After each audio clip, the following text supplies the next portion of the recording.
Salut, bienvenue à toi dans cette vidéo. Ravi de te retrouver aujourd'hui. J'ai un petit peu changé de décor. Voilà, j'ai un petit peu décalé la caméra histoire que ça change un petit peu. Puis après, j'ai une petite fleur, tout ça. Bon, c'est des fausses, hein. Voilà, si tu me découvres, moi je m'appelle Jean-Luc Ratiscol. Je suis cofondateur de Member. Je suis également facilitateur en design thinking.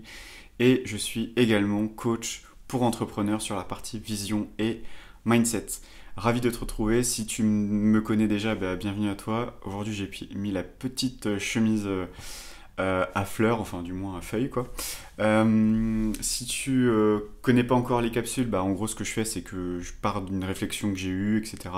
Des fois, je pars from scratch, je parle de plein de sujets, ça dure 1 heure. Des fois, je parle d'une question et je réponds à une question. Voilà. Généralement, je réfléchis à un petit sujet et ce matin, quand je me suis réveillé, parce qu'en fait, c'est un petit peu ma routine en ce moment, c'est je me lève, je fais une vidéo, je la poste et après, je vais taffer. Donc là, en tout cas, ce que j'avais envie une réflexion que je m'étais dit, et j'en parlais hier avec une personne que je coachais, c'est est-ce que l'entrepreneuriat, c'est un acte spirituel? Et là, je me suis dit, ouais, c'est quoi cette question métaphysique? Mais je me suis dit, tiens, vas-y, on va essayer de parler un petit peu de ça. Parce que spiritualité, on a ce truc très spirituel où d'un côté, voilà, c'est soit ça va être dans la religion, ça va être Jésus, ça va être Mohamed, etc. Et puis, il va y avoir le business, l'entrepreneuriat, faire du cash, etc. Et en fait, on a l'impression que c'est deux mondes différents, quoi. Je sais pas si tu vois ce que je veux dire.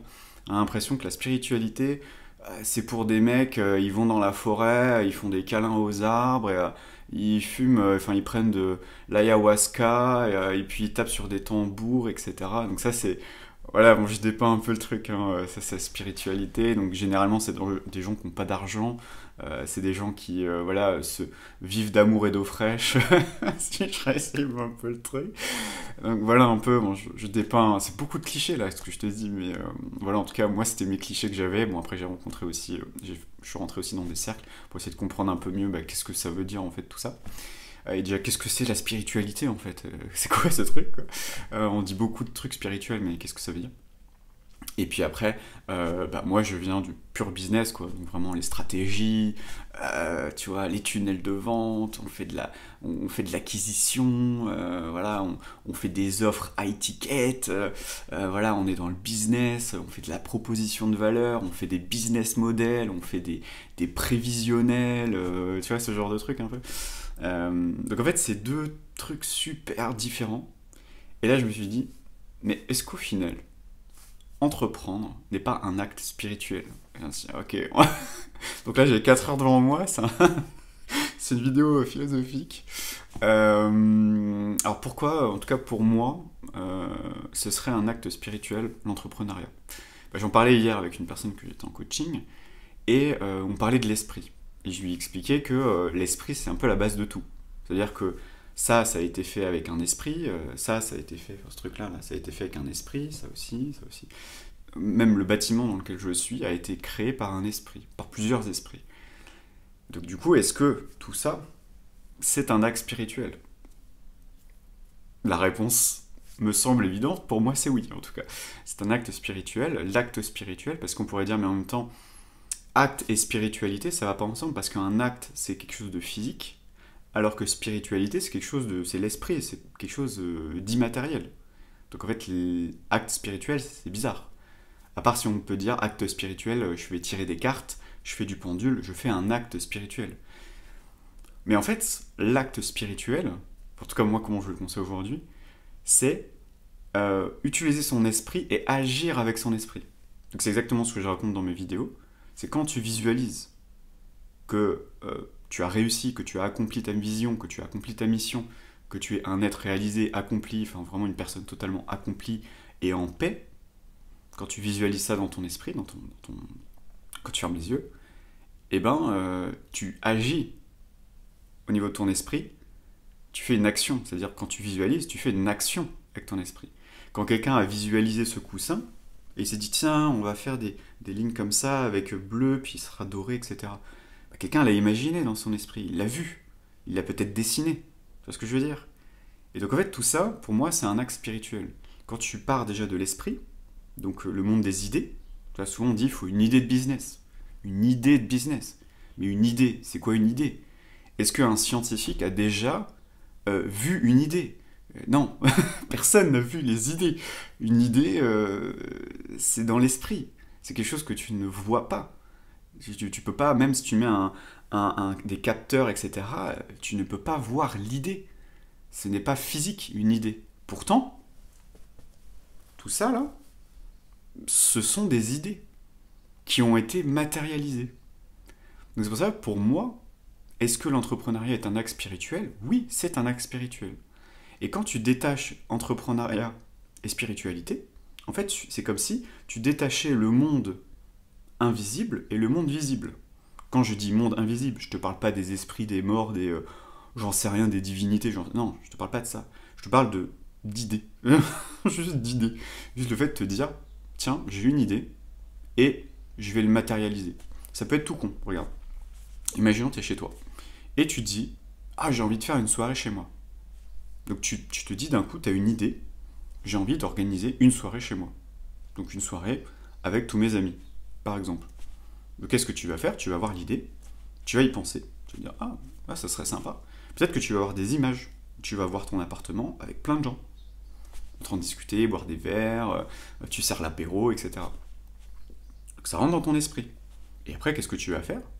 Bah, tu vas peut-être créer un groupe WhatsApp, envoyer des invitations, etc. Et ensuite, eh ben, ça va se matérialiser. Mais avant que ça devienne matériel, c'est-à-dire tu as organisé ta soirée, ou tu as été au resto, ou tu as vu cet ami, ou machin, bah, il y a un moment, tu as eu une idée, ça t'est passé par la tête. Tu peux pas matérialiser quelque chose si déjà ça ne s'est pas passé par la tête. Tu vois ce que je veux dire? Enfin, là, c'est ultra basique, c'est du bon sens, mais basico-basique. Mais si quelqu'un me dit l'entrepreneuriat n'est pas un acte spirituel, alors ça veut dire que tu ne penses pas, tu vois. Tu n'as aucune idée. C'est-à-dire que tu lances un business sans idée. Mais du coup, comment tu fais pour lancer ton business? Explique-moi, il va falloir que tu m'expliques. Donc voilà. Après, souvent, ce que je dis aux entrepreneurs, en tout cas les personnes que j'ai en coaching, c'est que je leur explique que l'acte spirituel, donc la pensée, l'esprit, en fait, c'est ça qui va, ce travail des idées de l'esprit, la créativité, c'est ça qui fait que demain, tu vas proposer quelque chose sur le marché qui peut-être n'existe pas. Parce que ton esprit va faire des branchements entre plusieurs idées. Par exemple, tu vas peut-être aller sur Pinterest, tu vas avoir des idées. Et puis tu vas aller peut-être sur d'autres trucs, d'autres sites, voilà, pour voir t'inspirer. Mais ton conscient, il va voir les trucs, après tu vas l'oublier, tu vois. Mais ton subconscient, lui, il a tout capté. Si tu as regardé beaucoup d'inspiration, etc., ton subconscient, il a vraiment tout capté. Et après, ce que tu vas en générer derrière, c'est issu de ce qui a été inspiré. Il y a, quand j'étais directeur artistique à l'époque, je me souviens, on nous avait montré, d'ailleurs ça m'avait marqué, et dans le parle parce que ça me remonte là à l'esprit, je pense qu'il faut que je te le partage. C'est en fait, c'était pas en France déjà, je crois que c'était aux États-Unis. Et en fait, ce qu'ils avaient fait, c'est qu'ils avaient pris des directeurs de création. Donc c'est des gens qui, un directeur de création c'est quoi? C'est des gens qui ont l'habitude de travailler sur des campagnes publicitaires. Donc c'est des gens qui sont très très très créatifs, mais vraiment qui ont une très très grande créativité. Ce sont des personnes qui sont reconnues dans leur métier. Ils font partie, c'est les directeurs de création des plus grandes agences new-yorkaises. Je crois que c'est des agences new-yorkaises. Donc c'est des grands ponts, quoi. C'est des mecs qui sont reconnus, ils ont gagné des prix, etc. Et en fait, ce qu'ils ont fait, c'est que ils ont, dans mon souvenir, hein, ils ont, parce que ça fait longtemps, ils avaient réservé une salle et ils avaient fait venir, je crois, 5 directeurs de création. Et en fait, ce qui s'est passé, c'est que sur le trajet, eh ben, ils ont, en fait, ils ont tous fait le même trajet en voiture pour venir à l'endroit. Et en fait, sur le trajet, bah, on leur a montré des images ou des textes publicitaires. Voilà, on leur a montré des images pendant qu'ils étaient en train de rouler dans le taxi. Mais c'était volontaire. Pareil, le taxi, il avait mis une radio qui parlait de certaines choses. Voilà, il y avait des choses, des messages qui étaient passés. Donc elle, la personne, bah, elle était là, elle regardait un peu dehors, machin, elle écoutait ce qu'ils se disaient, machin, ou des fois elle écoutait pas, mais voilà, en fait, elle faisait pas vraiment attention, quoi. Et en fait, ce qui s'est passé, c'est qu'ils lui ont demandé de faire des exercices de créativité pour imaginer la campagne, pour une future campagne publicitaire pour une marque américaine. Et en fait, dans les idées qu'ils ont proposées, en fait, la majorité des idées, c'était ce qui avait été affiché sur les panneaux publicitaires dans la rue. ou alors c'était les idées qui étaient énoncées bizarrement, parce que souvent c'était en rapport avec ce qu'ils allaient travailler, c'était énoncé, le truc qui passait à la radio dans le taxi, c'était exactement, voilà, en gros, ça les a inspirés inconsciemment. Tu vois ce que je veux dire? Donc en fait, c'est pour ça, ce qui est intéressant, c'est que, en tout cas, et ça c'est un fait, ça a été, enfin pas étudié, il y a eu des scientifiques pendant des années, mais ils ont voulu juste voir est-ce que l'environnement influençait le subconscient et surtout la créativité. Et en fait, bah, la réponse est oui. C'est-à-dire que si aujourd'hui tu te nourris pas au niveau de l'esprit, que ce soit en termes de livres, que ce soit en termes d'influence positive hein, par rapport à ton projet, si par exemple tu as un projet entrepreneurial, bah, peut-être regarder ce que font d'autres entrepreneurs, peut-être que juste le fait de voir comment ils font leur business, etc., bah, ça va venir te nourrir. Peut-être que sur le moment, tu vas peut-être penser que c'est une perte de temps, mais en fait, ça va venir nourrir ton esprit, surtout ton esprit subconscient, qui va emmagasiner. Et là, tu vas dire, ah, c'est possible. Par exemple, tu vas peut-être voir une interview. Il y a beaucoup d'interviews en ce moment, des podcasts. Tu vas voir une interview de podcast, et tu vas dire, tiens, c'est intéressant ce qu'il est en train de raconter. Ou peut-être que tu vas voir une personne qui a la vingtaine, et qui a réussi à accomplir quelque chose de dingue, et tu vas dire, ouais, mais c'est possible. Mais quand tu vois ça, et c'est pour ça que les interviews, c'est important aussi de se nourrir de ce genre d'histoire, parce que ça vient nourrir notre subconscient, pour ensuite, derrière, pouvoir créer quelque chose de nouveau, et quelque chose qui nous ressemble. Donc tu vois, tout ça, en fait, le fait de capter d'un point de vue extérieur toutes ces choses-là, et en fait, ça va venir nourrir à l'intérieur quelque chose, ou du moins ça va t'apporter une richesse intérieure, et qu'ensuite, après, derrière, tu vas pouvoir le retranscrire à l'extérieur. Moi, je me souviens, les directeurs artistiques avec qui je travaillais, ils passaient, alors moi, c'était pas mon truc, donc clairement, c'est pour ça que j'ai pas continué dans ce métier, mais eux, ils pouvaient passer des heures à regarder des publicités qui se faisaient dans le monde entier. Et moi, ça me parlait pas, ça m'inspirait pas, ça ne me parlait pas. Donc en fait, c'était pas vraiment ça que j'avais envie de faire. Bon, déjà, si tu fais quelque chose, tu vois que ça te parle pas, bon, c'est pas ça que tu vas faire. Mais en fait, eux, ils se nourrissaient tout le temps de campagnes publicitaires. Je me souviens, il y en a, il avait tout un dossier où il répertoriait et classifiait toutes les publicités qu'il avait vues au Japon, en Chine, enfin, bref, il avait aux États-Unis, machin, enfin vraiment, il avait analysé plein de publicités. Et donc en fait, il avait tellement une vision, son esprit avait une vision tellement large de ce qui se faisait, que le gars, quand il voyait une pub, il disait ah oui, mais ça a déjà été fait au Japon, ah, ça a déjà été fait en Amérique du Sud. Parce que le mec, il avait son esprit était tellement riche, en tout cas à ce niveau-là. Hein. Après, on peut pas avoir ça partout, quoi. Ça dépend après de ton objectif. Mais si ton objectif, en tout cas, c'est de devenir directeur artistique publicitaire, ben, en fait, plus ton esprit va être large, va être grand par rapport à ça, plus en fait tu vas pouvoir nourrir cette créativité. Et en fait, tout ça, ce sont des idées. Donc, tu vas te nourrir d'idées que tu vas mettre dans ton esprit. Et comme j'expliquais dans une de mes vidéos, l'esprit, c'est comme un jardin. C'est moi ce que je dis aux entrepreneurs, il y a 3 choses que tu dois faire attention pour ton esprit. C'est pour ça que je parle du travail mindset. La première chose, c'est qu'est-ce que tu fais rentrer dans ton jardin. C'est un jardin intérieur. Qu'est-ce que tu fais rentrer dedans? Est-ce que tu fais rentrer des mauvaises herbes? Quelles sont les graines que tu es en train de planter? Pour moi, c'est si par exemple tu souhaites avoir des arbres qui fassent pousser des poires, tu veux des poiriers, et ben il va falloir que tu plantes des graines de poiriers. Et en tout cas, ça dépend après ce que tu as envie de faire pousser. Donc là, c'est pour ça que souvent je parle de vision entrepreneuriale. C'est déjà, il va falloir savoir qu'est-ce que tu veux construire comme jardin. Et ensuite, quels sont les fruits que tu souhaites récupérer. Donc ça, c'est un travail de vision. Et ensuite, c'est de se dire, est-ce que par rapport à la vision de, ok, j'imagine un jardin avec 3 pommiers, des choux, des carottes, des machins, donc là tu visualises ce truc-là, est-ce que par rapport à ce que tu fais rentrer dans ton esprit, est-ce que ça correspond avec ce que tu veux faire planter, ou du moins ce que tu veux faire pousser? Parce que si par exemple tu regardes que des séries Netflix, imaginons, mais c'est pas mauvais, hein, je dis pas que c'est mauvais de regarder, on regarde, hein. Tu vois, il y en a qui vont dire non, faut pas regarder Netflix, les réseaux sociaux. Non, tu fais ce que tu veux, quoi. En fait, tant que par rapport à ta vision, ce que tu fais rentrer dans ton esprit, ça vient pas détruire ce que tu es en train de faire. Par exemple, je peux parler des réseaux sociaux.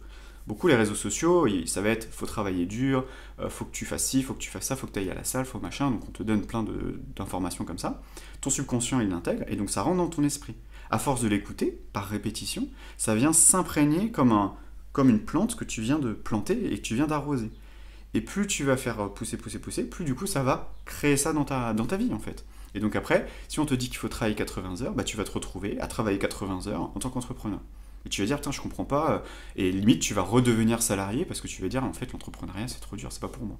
Mais parce qu'en fait, les graines que tu as plantées dans ton esprit ne sont issues, en tout cas, que de ce genre de choses qu'on va te dire, il faut lutter, faut sacrifier, machin, faut faire la guerre. Et du coup, si c'est ça et que ça te correspond pas, bah, en fait, tu vas pas aller vers ça. Alors qu'en fait, bah, tu peux aussi avoir un autre discours. Moi, par exemple, moi, ce que je me dis, c'est je fais ce que j'aime et je suis très très bien payé pour ça. Je fais ce que je kiffe, je m'amuse et on me paye très bien pour ça. T'imagines quand même l'affirmation? Et je sais pas si t'as ce genre d'affirmation, si tu te le dis à toi-même. Dire, on me paye super bien juste pour que je m'amuse. Non mais, tu peux dire, mais non, c'est pas possible. Bah, ça, c'est ta croyance. Tu vois. Mais parce que dans mon esprit, j'ai fait rentrer autre chose. J'ai mis autre chose. Et qu'est-ce qui se passe? Je récupère les fruits pour te l'affirmer et te dire, ouais, je gagne très bien ma vie et je fais ce que je kiffe le plus au monde. Et je m'éclate au quotidien. Et je gagne super bien ma vie. Et tu vas dire, mais non, mais c'est pas possible. Tu peux pas gagner super bien ta vie. Non, faut travailler dur. La vie, c'est dur. C'est ta croyance. C'est ta. J'allais dire, de putain de. Voilà. C'est ta fucking croyance, quoi. Qui fait que. Bah, tu te dis ça. Et tu crées ça. Et après, tu viens confirmer. On a un biais de confirmation. Le biais de confirmation, il est là. On va toujours chercher à confirmer ses croyances. Si tes croyances, c'est qu'il faut travailler 80 heures, tu vas travailler 80 heures. Et donc c'est pour ça que je te dis, est-ce que, on revient à la question, pour pas que je m'écarte trop de la question, oui, l'entrepreneuriat est un acte spirituel. Devenir entrepreneur est un acte spirituel. Parce que En fait, un entrepreneur qui n'est pas spirituel, en fait, c'est un entrepreneur spirituel qui s'ignore, presque. On peut penser qu'un Mark Zuckerberg, un Jeff Bezos, ils sont pas spirituels. Ah non, c'est des milliardaires. Ah, eux, ils sont mauvais. Alors là, bon, croyance sur l'argent, hein, beaucoup en France hein, d'ailleurs. C'est des gens mauvais. Ah, c'est des. Oh, comme ça, les sous, etc. Bref. Et en tout cas, ça, c'est encore des croyances. Mais un entrepreneur visionnaire, un entrepreneur qui a une grande vision, c'est un acte spirituel. C'est un entrepreneur spirituel. Un entrepreneur qui veut, enfin en tout cas qui base son entreprise sur des blessures. Et d'ailleurs je remercie une personne qui me suit, un abonné qui m'a fait un super commentaire sur une de mes anciennes vidéos où je parle de ça et je vais en reparler parce que je pense que c'est important. Entreprendre, il y a deux manières d'entreprendre. En fait c'est de se poser la question de d'où vient, quelle est la source de mon projet entrepreneurial. C'est-à-dire, est-ce que je base mon projet, ça veut dire si tu prends ton projet entrepreneurial, je parle d'un arbre parce que c'est très représentatif, est-ce que les racines de l'arbre, est-ce que ça vient de toi? Ou vraiment ça vient vraiment de toi, c'est-à-dire c'est quelque chose qui te parle vraiment? Ou alors ça vient d'une blessure? Quand je dis blessure, ça va être par exemple, je vais te donner un exemple, j'en ai rencontré des entrepreneurs comme ça. Je veux devenir entrepreneur pour devenir millionnaire, pour prouver à mes parents que je suis digne d'être aimé, par exemple. Ça, je le vois beaucoup chez les entrepreneurs qui ont besoin de dire combien ils gagnent. Parce que, en fait, derrière le besoin de dire son chiffre d'affaires, en fait, il y a un besoin de reconnaissance.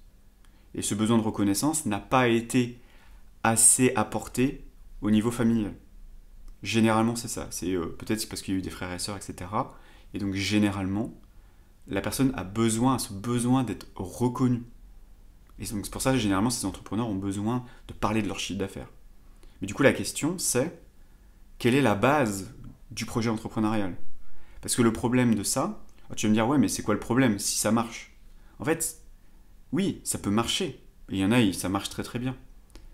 Mais moi, ce qui m'intéresse, c'est pas le court terme, c'est pas le moyen terme. Moi, ce qui m'intéresse, c'est le long terme avec l'entrepreneur. Et le problème, c'est quand tu bases sur les blessures, en fait, qu'est-ce qui va se passer sur le long terme?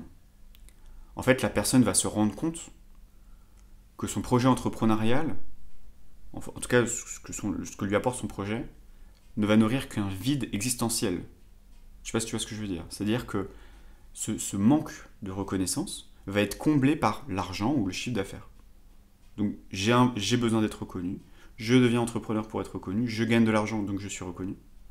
Mais en fait la personne, est toujours en manque de reconnaissance. Parce que c'est pas l'extérieur qui va venir lui apporter la reconnaissance, il faut que déjà la personne elle-même se l'apporte, cette reconnaissance.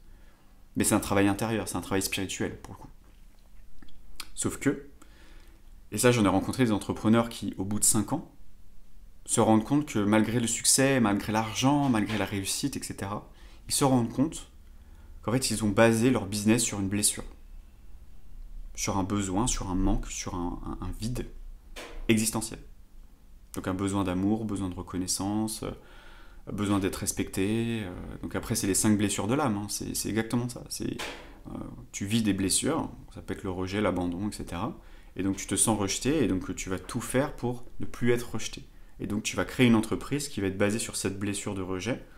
Mais le problème c'est que qu'est-ce qui va se passer au moment où, oui, tu vas combler cette blessure. Bien sûr, tu vas y arriver. Avec de l'argent, avec des clients, avec de la reconnaissance, avec des likes, avec des followers. Oui, tu vas y arriver. Bien sûr. Parce que tu es amené à l'expérimenter, en fait. Et puis tu vas voir qu'au bout de 5 ans, tu auras tes 10 000 followers, tes 100 000 followers. Peut-être au bout de 10 ans, tu auras tes 1 million de followers. Ok. Mais tu vas toujours te sentir aussi vide à l'intérieur. Parce que c'est pas l'extérieur qui va te l'apporter, en fait. Et ça, c'est vraiment ce que j'ai envie de faire comprendre à la plupart des entrepreneurs. C'est que je vois beaucoup de gens qui vont de business en business, qui se disent ok, je vais lancer ça, ok, ah, je gagne de l'argent, du coup ils vont en parler beaucoup, ils vont attirer des personnes, ils vont attirer des haters, du coup ils vont dire ah, regarde, il y a des haters. Mais en même temps, tu les veux, les haters. Tu les attires, les haters. Tu les veux dans ta vie, les haters. Tu peux aussi, je connais des gens, ils disent des trucs, ils n'ont jamais eu de haters. Pourquoi? Mais parce qu'en fait, ils les ont pas, ils en veulent pas. Mais pourquoi on a besoin de haters? Pour dire qu'on a des haters. Parce que ça vient nourrir encore quelque chose à l'intérieur. Tu vois. Donc en fait, c'est ça que je vais expliquer, c'est que aujourd'hui, ce qui est important, et je te parle d'un point de vue plus spirituel, là je vais te parler un peu plus de spiritualité, en fait, ce qu'on nous invite, c'est à nous libérer de ça. Tu vois. D'un point de vue spirituel, je parle. C'est-à-dire, aujourd'hui, tu as vécu des choses dans ton enfance, tu as vécu des blessures. Et c'est pour ça qu'on parle des 5 blessures de l'âme. Et ce qu'il faut, c'est libérer ces blessures-là. C'est-à-dire que quand tu as une blessure, c'est par exemple quand tu vas avoir une réaction émotionnelle par rapport à quelque chose d'extérieur et tu vas réagir émotionnellement. Parce qu'en fait, tu vas avoir une pensée automatique, une émotion automatique, une réaction automatique. Mais qu'est-ce qui fait que tu as ce truc-là? C'est parce que tu as un programme au niveau subconscient. Quand tu viens déprogrammer ça au niveau subconscient, il n'y a plus la blessure. Tu vois ce que je veux dire? Il n'y a plus ce truc-là. Et donc en fait, tes prises de décision ne sera pas basées sur une blessure, sur un schéma automatique, tu vois, de ah, faut que je sois aimé, ah, je suis pas aimé, je suis pas aimé, je suis pas aimé, ah, je suis pas aimé, je suis pas digne d'être aimé, je suis pas digne d'être aimé. Et donc du coup, tu vas chercher tout pour essayer d'arrêter ce truc-là de je suis pas digne d'être aimé, de toute façon je suis pas assez bien, je suis pas assez bien. Et donc du coup, tu vas chercher à l'extérieur de quoi te dire je suis assez bien. Et tu vas toujours chercher à obtenir ça de l'extérieur pour qu'on te dise c'est bon, t'es assez bien, tu mérites d'être aimé, tu es assez, je t'aime tel que tu es. En fait, tu fais tout ça inconsciemment pour qu'on te dise ça. Mais vu qu'on te l'a jamais dit, c'est ça que tu vas aller chercher. Ça va être un signe extérieur d'amour. Pourquoi il y a des haters? Pourquoi les gens prennent le temps de cracher sur d'autres personnes? Pour avoir de l'attention. Parce qu'ils n'ont pas eu assez d'attention dans leur vie. Moi, j'ai aucun problème avec les haters. Vous pouvez venir, vous pouvez m'insulter, il n'y a pas de souci. Mais en fait, c'est parce que je sais que derrière, au niveau inconscient, il y a encore des choses à aller chercher. Et c'est pour ça, si aujourd'hui tu es un haters, bienvenue, je t'invite à aller voir un thérapeute. Parce que, en gros, tu es en réaction automatique. Tu vas voir quelque chose, tu réagis automatiquement, tu réagis sur une blessure. Et après, voilà, moi je suis pas thérapeute, moi je suis dans le coaching d'entrepreneurs. Et moi, ce que je veux, c'est que les entrepreneurs arrêtent de baser leur business, de démarrer un projet business basé sur ce truc-là, mais au contraire, qui se détachent de ce truc-là. Et une fois que tu te détaches de ce truc-là, tu es enfin toi-même, parce que tu n'es plus dans ces programmations automatiques de souffrance, de blessures, etc. Et tu peux enfin exprimer qui tu es à travers ton projet entrepreneurial.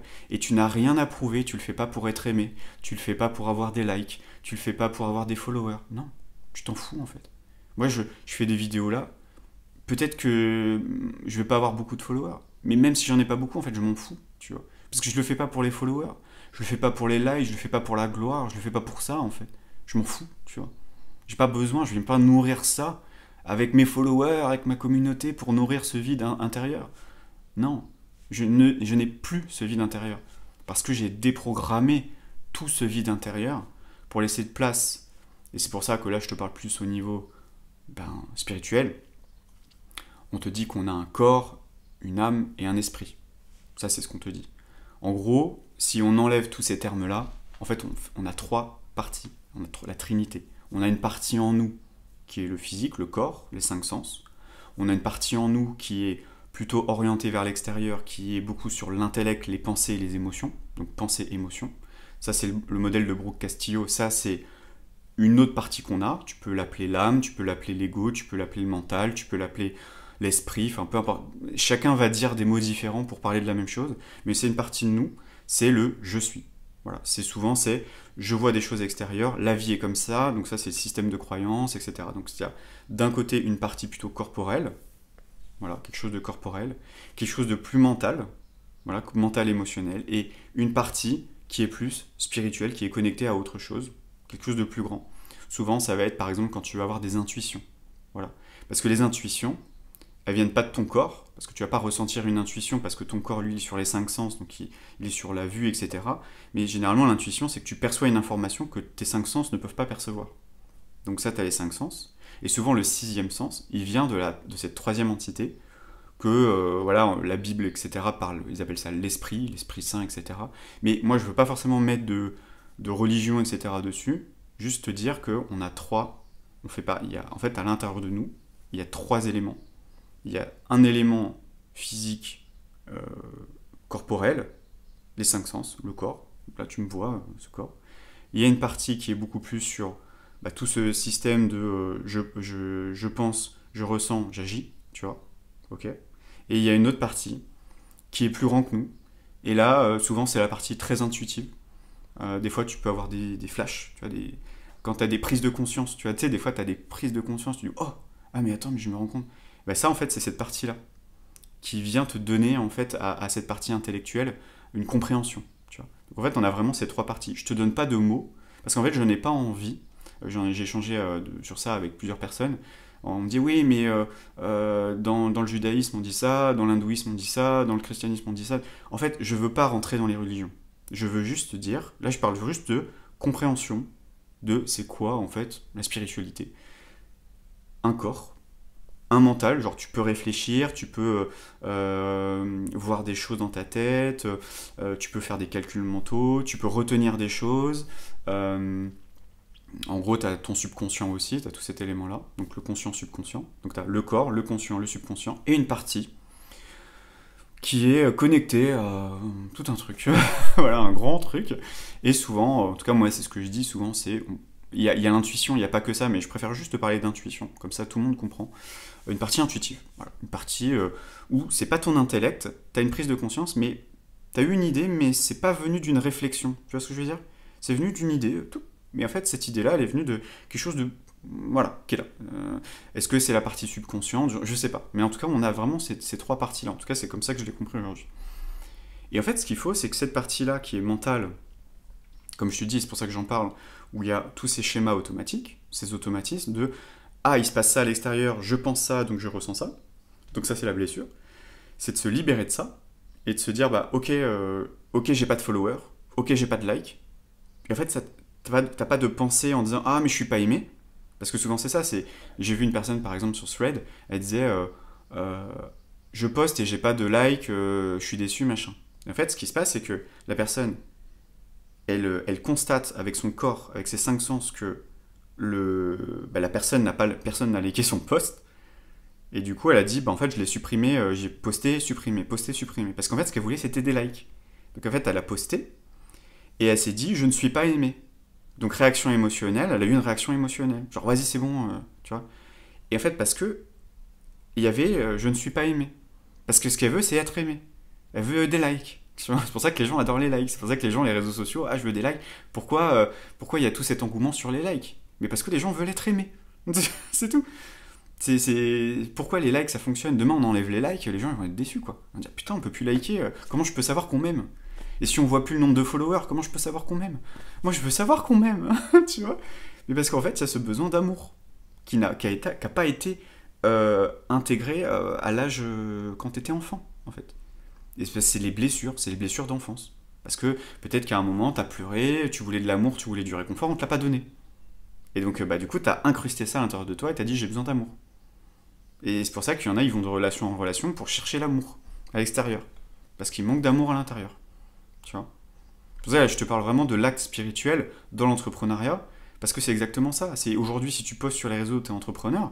Est-ce que tu le fais pour avoir de l'amour? Est-ce que tu es entrepreneur pour être respecté, pour être reconnu? Ou est-ce que vraiment tu t'es détaché de tout ça, de ce besoin-là, tu te l'apportes à toi-même? Et que t'aies des likes ou pas, en fait, tu t'en fous. T'as lâché prise, en fait. T'as des likes, pas de likes, t'as des vues, t'as pas de vues, tu t'en fous. T'as des clients, pas de clients, tu t'en fous. Parce que tu le fais pas pour être reconnu, tu le fais pas pour être aimé. Tu le fais parce qu'en fait, juste ça te tient à cœur, en fait. Tu vois? Et c'est pour ça, moi, les entrepreneurs avec qui je travaille, c'est des entrepreneurs qui ont une vision, mais la vision, elle est complètement décorrélée de ce besoin de reconnaissance, d'amour, de machin. On n'est pas entrepreneur pour résoudre tes problèmes thérapeutiques, en fait. Ton projet, c'est pas ton thérapeute, quoi. Va voir un thérapeute. Si t'en connais pas, moi j'en connais plein. Va voir un thérapeute. Il va t'aider à travailler là-dessus, à te libérer de tous ces trucs-là automatiques, ce besoin de reconnaissance, tu vois, de circonstances extérieures, et ça vient te blesser, tu vois. Non. Parce qu'en fait, ça vient juste réveiller ce truc-là, ce mécanisme. Mais si tu entreprends sur ce mécanisme-là, alors oui, tu vas peut-être gagner de l'argent, machin, et puis dans 5 ans, dans 8 ans, dans 10 ans, tu vas me dire, Jean-Luc, je perds le sens de ce que je fais. Tu vois, je vais te donner un exemple. Moi, j'ai fait de la musique pendant longtemps. Je me suis toujours dit, moi, mon grand rêve, ma grande vision, c'était d'être un chanteur, enfin, rappeur à l'époque. Et je m'étais dit, je veux faire les concerts, je veux remplir des salles, je veux faire des albums, c'est ça, c'est mon rêve, c'est ça que je veux, etc. Donc c'était ma vision. Mais ce que je ne savais pas à l'époque, parce que j'étais pas assez mature, là je te parle de ça, j'avais 16 ans, 17 ans, tu vois, j'étais jeune. Et je faisais des concerts à l'âge de 19-20 ans, je faisais souvent des concerts, tu vois, tous les week-ends je tournais en concert, etc. Et en fait, quand ce besoin, enfin cette vision d'être sur scène, d'être en concert, bah en fait c'était pour nourrir ce besoin de reconnaissance, ce besoin d'amour, je voulais être aimé en fait. Je voulais que les gens m'aiment. Quand les gens t'applaudissent en concert, tu te sens aimé. Quand les gens lèvent les mains et font ça, et qui chantent tes chansons, bah, tu te sens aimé, tu te sens reconnu en fait. Et du coup, c'est ce que j'ai expérimenté pendant quasiment 10 ans. Avec des concerts, des albums, des concerts, des tournées, des machins. Tu vois? Et le truc, c'est quoi? C'est que bah, j'ai nourri tout ça, ce besoin. Mais à un moment, il y a eu une perte de sens. Parce qu'en fait, je me dis, mais où est-ce que je vais avec tout ça? Parce qu'en fait, en réalité, c'est pas mon rêve. Ça venait. Alors, j'étais nourri en termes de reconnaissance et d'amour. Mais une fois que ça vient nourrir ça, une fois que t'es comblé à l'intérieur, parce que t'es venu combler l'extérieur, bah du coup, ça perd du sens, tout ce truc extérieur, vu qu'à l'intérieur, c'est bon, c'est rempli. Bah pourquoi il y a tout ça? Bah du coup, j'ai pas besoin de tout ça. Et après, du coup, bah en fait, tu arrêtes. Et pour moi, si je veux travailler avec des entrepreneurs, c'est sur des projets long terme, c'est des projets avec des grandes visions. Et pas que l'entrepreneur, au bout de 5 ans, me dise, bah en fait, je sens que mon projet venait nourrir à l'intérieur de moi un besoin de reconnaissance, mais en fait, c'est pas... Je m'en fous. C'est pour ça que je comprends pas ces entrepreneurs qui ont besoin de lever des fonds, qui ont besoin de passer à la télé pour parler, pour pitcher leur boîte. Pourquoi t'as besoin de passer à la télé? Pourquoi t'as besoin de dire que t'as levé des fonds? On s'en fout, en fait.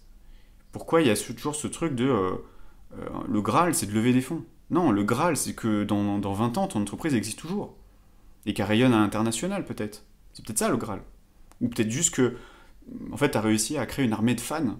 Et c'est peut-être ça, le Graal, tu vois. Et ça n'a rien à voir avec une levée de fonds. C'est quoi une levée de fonds? C'est juste des capitaux qui sont injectés dans ta boîte. C'est pas une fin en soi. La fin en soi, ce serait peut-être de marquer l'histoire, marquer l'humanité, que ton entreprise perdure. Tu prends des grandes entreprises comme Coca-Cola, McDo, alors oui, c'est pas non plus c'est pas non plus la gloire, mais tu vois ce que je veux dire, c'est des entreprises, tu sais que dans 100 ans, elles seront toujours là, en fait. Le jour où McDo disparaît, va falloir se lever tôt. Hein. Coca, c'est pareil. Enfin, je prends ces exemples parce que c'est les plus connus. Tu vois, Nike, Adidas, toutes ces grandes marques. Il faudra y aller pour qu'elles disparaissent, hein, parce qu'elles se sont implantées. Mais parce qu'il y avait vraiment ce truc long terme. Et en tout cas, si tu es entrepreneur, je te pose vraiment la question par rapport à l'acte spirituel. Est-ce que, aujourd'hui, dans ce que tu fais, et là je te parle en termes intérieurs, est-ce que ce projet, cette décision que tu as prise de te lancer dans ce projet, d'où ça part? D'où part cette décision? Parce qu'une décision, ça part d'un truc intérieur. Ça, ok, une décision déjà c'est intérieur. Parce que, regarde, imaginons, là je prends une décision. Il se passe rien. Pourtant je viens de prendre une décision. Là j'ai décidé d'aller manger au resto ce midi. Bon, je rigole, je vais pas le faire, mais tu vois ce que je veux dire? Là j'ai pris une décision. Mais tu le vois pas. Pourtant j'ai pris une décision.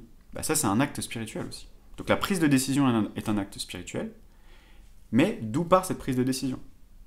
Est-ce que ça part d'un automatisme, donc qui vient de cette partie un peu mentale et croyance, enfin toutes ces croyances sur le monde, sur toi? Est-ce que ça vient de là? Ou est-ce que ça vient vraiment d'une vision, une grande vision, qui est totalement détachée de ce truc-là, de ce besoin de reconnaissance, etc. Et moi, c'est ce que je vois avec les entrepreneurs avec qui j'accompagne, j'essaie de savoir, ok, t'as décidé ça, c'est ça ta décision, ok, mais d'où ça vient? Quelle est la source de cette décision? Moi, c'est pas la décision en tant que telle qui m'intéresse, c'est d'où vient la décision. Est-ce que tu t'es lancé sur Instagram pour un besoin de reconnaissance? Ou est-ce que Instagram, c'est vraiment le média où, genre, ça te parle, quoi? Tu dis, ouais, ça me parle, moi j'aime trop, je m'éclate. Et je dis, ok, et est-ce que t'es prêt à faire du Instagram pendant 5 ans sans résultat? Si la personne me dit, mais non, mais moi j'adore Insta. Même si personne me parle, même si personne ne like, je m'en fous en fait. Je kiffe, tu vois. Là, je sais que ça vient de là. Parce qu'il n'y a pas ce truc de reconnaissance. C'est-à-dire que la question que tu peux te poser, si c'est, voilà, c'est est-ce que, imaginons tu fais ce que tu fais et qu'il se passe rien pendant 5 ans, est-ce que tu le fais pendant 5 ans? Et là, tu sauras tout de suite si tu es basé sur un besoin d'amour et de reconnaissance, ou pour nourrir ce vide, ou est-ce qu'en fait ça vient te nourrir toi? C'est une très bonne question. D'ailleurs, je te la pose, c'est une très très bonne question. Moi aujourd'hui, YouTube, bah, si des gens qui s'abonnent pas, des gens qui likent pas, est-ce que ça va m'empêcher de faire des vidéos? Bah non en fait. Parce que dans ma vision, et je reviens toujours à la vision, bah, je me vois dans 20 ans, dans 30 ans, dans 40 ans, dans 50 ans, je me vois toujours te faire des vidéos. C'est fou, hein? Ça se trouve, là tu me vois, et dans 40 ans je serai toujours là, j'aurai un peu vieilli, je pense. Mais peut-être pas, hein, ça se trouve, je vais être comme Pharrell Williams, c'était le mec qui bouge pas, j'aimerais bien. J'ai posé l'intention, je vais être en mode, ouais, Pharrell Williams, c'est bon, après il y a peut-être la génétique, hein, je sais pas, mais voilà. Et en tout cas, tu vois, il y a vraiment ce truc de vision long terme, et que aujourd'hui j'agis, j'attends pas de résultat, tu vois. J'attends pas que les gens like. J'attends pas. Ah, bien sûr, ça fait plaisir, hein. Quand vous likez les pouces, alors bien sûr, vous pouvez mettre des pouces, hein. Quand vous vous abonnez, je kiffe, tu vois.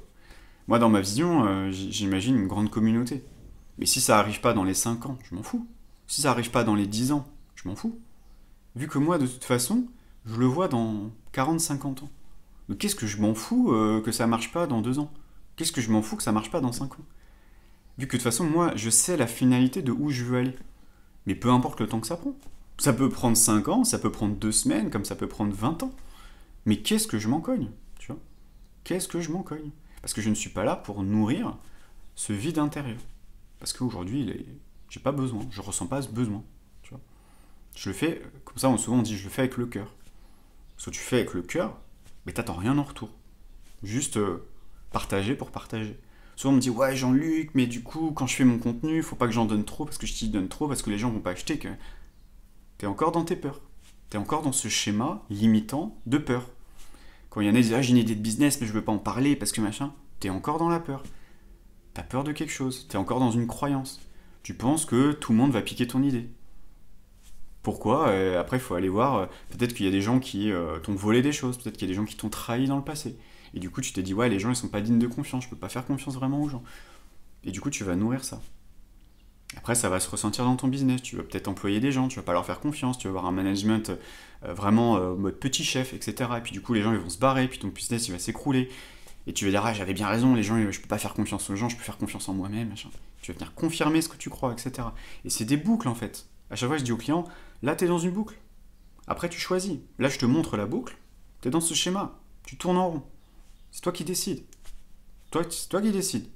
Est-ce que tu restes dans ce schéma, je fais pas confiance, machin, de toute façon, on n'est jamais mieux que servi par soi-même, ou soit tu sors de ça, tu réancres une nouvelle programmation, une nouvelle croyance, et après, on va changer. Alors, on va rentrer dans un nouveau cercle, mais qui sera plutôt vertueux, et pas un cercle vicieux. Parce que quand tu es dans la vicieux du manque de confiance, bah, tu crées encore plus de manque de confiance. Quand tu es dans un cercle de confiance, le fait de faire de plus en plus confiance, que les gens me font confiance, que je fais confiance aux gens, que je m'entoure des bonnes personnes, etc., et ben en fait là tu vas créer un cercle vertueux. Dans tous les cas, tu crées un cercle soit vicieux, soit vertueux. Après, c'est toi qui décides. Après, la finalité, c'est soit ça va tomber vers le bas, soit ça va t'emmener vers le haut. Le cercle vicieux, c'est en bas, le cercle vertueux, c'est en haut. Après, c'est toi qui vois, c'est toi qui choisis, en fait. Mais tu vois, c'est toujours intérieur. Pour moi, c'est un acte spirituel. Quand tu fais ce travail-là, c'est un acte spirituel. Voilà. Bon, je vais m'arrêter sur cette vidéo. Je pense que j'en ai assez parlé en long, en large et en travers. J'espère qu'en tout cas, ça t'a plu. N'hésite pas à me dire en commentaire, toi, au niveau de ton projet, est-ce que déjà est-ce que tu as une vision ou pas, etc. Est-ce que par rapport à comment toi tu inclus ce truc un peu plus spirituel, ce truc des idées, les prises de décision, d'où partent tes décisions, parce que voilà, en fait on prend tout le temps des décisions. Là j'ai fait cette vidéo, c'est une décision, mais d'où part cette décision? Est-ce que je prends cette décision de faire cette vidéo pour aller nourrir un besoin de reconnaissance parce que j'ai envie d'être aimé par les gens, donc je fais des vidéos pour être aimé, ou est-ce qu'en fait je le fais parce qu'en fait ça me fait juste plaisir de le faire, quoi. Et ça fait juste plaisir de me dire, franchement, si je peux aider une personne, peut-être que ça va parler à une personne, peut-être que tu vas me mettre un commentaire en me disant ouais, ça m'a fait réfléchir, et ben c'est bon, j'ai gagné ma journée, quoi. J'ai fait la part, j'ai fait ma part, quoi, tu vois. Voilà, bon bah j'espère que ça t'a plu. Je vais te dire à la prochaine en tout cas pour une prochaine vidéo, petit commentaire, abonnement. De toute façon, je vais pas faire 15 000 appels à l'action, ça sert à rien. Si t'as envie de t'abonner, j'ai envie de dire tu t'abonnes. Je suis pas là, je vais pas te mettre un flingue sur la tempe. Si t'es pas intéressé par ce genre de contenu, bah, c'est juste que on n'a pas à créer de relations particulièrement ensemble sur internet, et peut-être qu'on se parlera jamais et que tu continueras à baser ton business sur ton ego, sur ton mental, sur tes blessures, et puis dans 5 ans, dans 10 ans, tu verras que ce fameux business que tu as monté, bah, en fait, tu te rends compte que tu es vide à l'intérieur, même si tu vis à Dubaï, et tu es sur des yachts et machin, en fait, tu te sentiras toujours vide à l'intérieur.